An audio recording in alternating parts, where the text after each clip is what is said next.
मैं भगवान दत्तात्रेय की जी की ऊर्जा से हम लोग कनेक्ट हुए थे। हमारा जो सोल ग्रुप है, हम जो लोग रात को मेडिटेशन करते हैं, जी। तो उनकी ऊर्जा से हमें बिल्कुल क्लियर कट संदेश आया था। ये जो संदेश था कि लोगों को बोलो कि अपनी कार्मिक क्लींजिंग पर काम करें, और जब भी सूर्य अपनी प्रचंड ऊर्जा के साथ, मतलब आध्यात्मिक ऊर्जा के साथ ओवरऑल कहूँ, तो उसका प्रभाव आपको हर जगह पर देखने को मिलेगा। एक नंबर जो है वो बिलोंग करता है नेतृत्व के साथ, लीडरशिप के साथ, सेल्फ रिस्पेक्ट के साथ, और आपके ऑरा की चमक बढ़ाने के लिए। जी।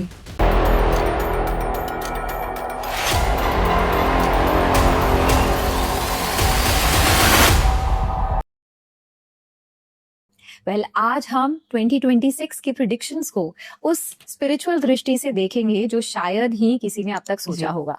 तो सर, जैसे अभी हमने बात करी थी कि हम लोग 2026 की प्रिडिक्शंस के ऊपर बात करेंगे, लेकिन उसको एक स्पिरिचुअल दृष्टिकोण से देखेंगे। तो मेरा पहला सवाल आपसे ये है कि जैसे 2026 सूर्य का साल आने वाला है, हर साल अपनी एक वाइब्रेशन होती है, तो इस साल 2026 में आपको क्या दिखता है कि दुनिया किस कार्मिक फ्रीक्वेंसी शिफ्ट से गुजर सकती है? देखिए, 2026 को जब हम ऐड करते हैं तो 10 नंबर आता है और लास्ट में 1 बचता है जोड़ने पर, है ना। तो एक नंबर जो है सूर्य का नंबर है, और जब भी सूर्य अपनी प्रचंड ऊर्जा के साथ, मतलब आध्यात्मिक ऊर्जा के साथ ओवरऑल कहूँ, तो उसका प्रभाव आपको हर जगह पर देखने को मिलेगा। एक नंबर जो है वो बिलोंग करता है नेतृत्व के साथ, लीडरशिप के साथ, सेल्फ रिस्पेक्ट के साथ, और आपके ऑरा की चमक बढ़ाने के लिए। जी। तो इसको आप एक ग्रोथ ईयर कह सकते हैं, इसको आप अवेकनिंग का साल कह सकते हैं, इसको आप टोटल स्पिरिचुअल ट्रांसफॉर्मेशन का साल कह सकते हैं। अच्छा। क्योंकि बहुत कुछ चेंज ओवर होगा, हर लेवल पर चेंज होगा। तो जो पुरानी जो भी धारणाएं थी, पुरानी बातें थी, पुराने विचार थे, पुराने मिथ थे, बहुत से लेवल पर टूटेंगे। अच्छा। तो वो अंदर के लेवल पर भी और बाहर के लेवल पर भी। जी। अंदर का मतलब कि इंटरनली, मेंटली मेरी जो मेंटल ब्लॉक्स थी वो भी टूटेगी, और बाहरी रूप से साइंटिफिक कुछ हमारी ब्लॉकेजेस थी जो हमें समझ में नहीं आ रही थी, यानी बड़े लेवल पर मैं कह रहा हूँ, साइंटिफिक ब्लॉकेजेस थी। कुछ चीजों में हम एक लेवल से ज्यादा तरक्की नहीं कर पा रहे थे, कुछ डेप्थ में नहीं जा पा रहे थे, कुछ रिसर्चेस थी जो अधूरी पड़ी हुई थी, कुछ रिश्ते थे जो अधूरे अटके पड़े थे। हर लेवल पर कहूँ तो अवेकनिंग की पूरी पूरी गुंजाइश है। साल 1 तो ये इंडिकेट करता है। जी, यहीं से मतलब आपके कहने का तात्पर्य है कि शुरुआत अब होनी, नई शुरुआत होगी। तो जिस व्यक्ति को भी कुछ भी नया शुरू करना है किसी भी लेवल पर, चाहे वो करियर में हो, चाहे वो कार्मिक लेवल पर हो, चाहे वो रिश्तों में हो, चाहे वो हेल्थ के पर्सपेक्टिव से हो, नई शुरुआत का समय है।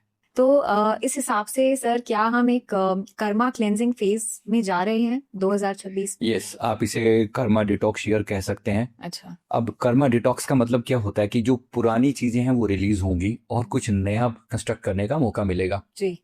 अब पुरानी चीजें रिलीज होने में क्या होता है, कर्मा डिटॉक्स मैं वर्ड यूज कर रहा हूँ। डिटॉक्स में क्या होता है, जो भी पुराने पैटर्न मन में पड़े हुए थे वो टूटेंगे। अच्छा। अब तोड़ने का समय है, पर हालांकि लोगों को पता हो कि हम तोड़ने के लिए बैठे हैं, यानी हमें तोड़ना है। अब संकल्प ही नहीं होगा तो फिर कुछ नहीं होगा, बिल्कुल, है ना। व्यक्ति प्रयास तो करे कि मुझे अब अपने पैटर्न तोड़ने हैं। तो इसके लिए शेडो क्लींजिंग एक वर्ड यूज करते हैं हम, है ना, शेडो कर्मास।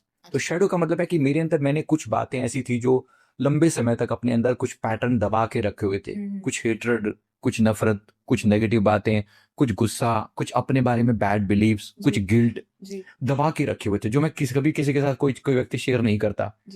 तो कार्मिक क्लींजिंग का मतलब है कि मैं पहले अपनी उस गंदगी को साफ करूं, तभी मेरे अंदर घर में नया सूर्य उदय होगा, है ना। तो वो पुरानी क्लींजिंग का मतलब ये होता है। तो कर्मा डिटॉक्स का मतलब है पुरानी जो गंदगी है अपने अंदर, जो मन के लेवल की गंदगी है, वो भी स्पिरिचुअल गंदगी है, कार्मिक लेवल की, उसको भी क्लींजिंग करूं।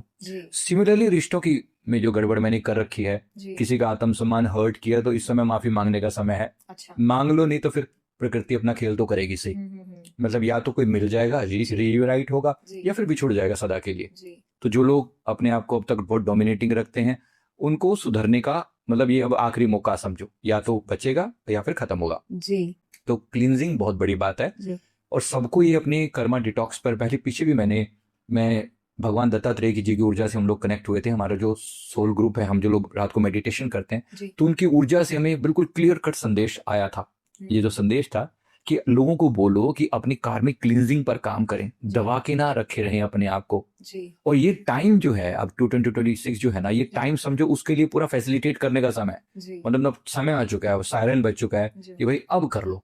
जी क्योंकि 2025 में हमने बहुत सारी पीड़ाएं, मंगल था तो मंगल में मैं अपने खुद पर काम करने लगूं, इससे पहले बाहर कुछ और बखेड़ा हो रखा था, बिल्कुल बिल्कुल, मन शांत ही नहीं। मन शांत नहीं था, तो बहुत अशांति झेली है। अब वो एंडिंग का समय है, लास्ट का कुछ थोड़ा बहुत इस साल का जो बचा पड़ा है, अभी भी इस साल अपने हरकत दिखाएगा, मतलब अपनी अच्छा। पूरी पूरी जो बचा कुचा टाइम है उसमें भी बहुत कुछ अभी, मतलब हर बार हमने हर हर 10-15 दिन में आप देखो ना कुछ ऐसी बिल्कुल।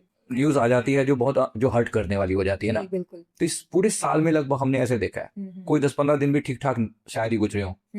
यहाँ अब मैं ये तो नहीं कह रहा हूँ कि भाई 2026 में ऐसा कुछ नहीं होगा, नहीं ऐसा तो नहीं है, बट ये है कि एक अवेकनिंग का टाइम आ चुका है, जी तो बहुत कुछ बदला जा सकता है, बहुत कुछ चेंज किया जा सकता है। जी तो जो लोग भी अब तक किसी चीज के लिए, मतलब अब जो नहीं अब चाहते हैं कि मुझे फेमस होना है, मुझे अपने सोल कॉन्ट्रैक्ट पर काम करना है, जी। मेरे मन में कुछ चल रहा था, अभी भी मैं किसी करियर में या किसी रिश्ते में फंसा हुआ था, मैं सोच रहा था रिलीज कर दूं, अभी टाइम है, जी मतलब उसको रिलीज करके कुछ नई शुरुआत करने का। जी तो ये कर लेना चाहिए, डेफिनेटली डिटॉक्स करने का टाइम है ये। बिल्कुल।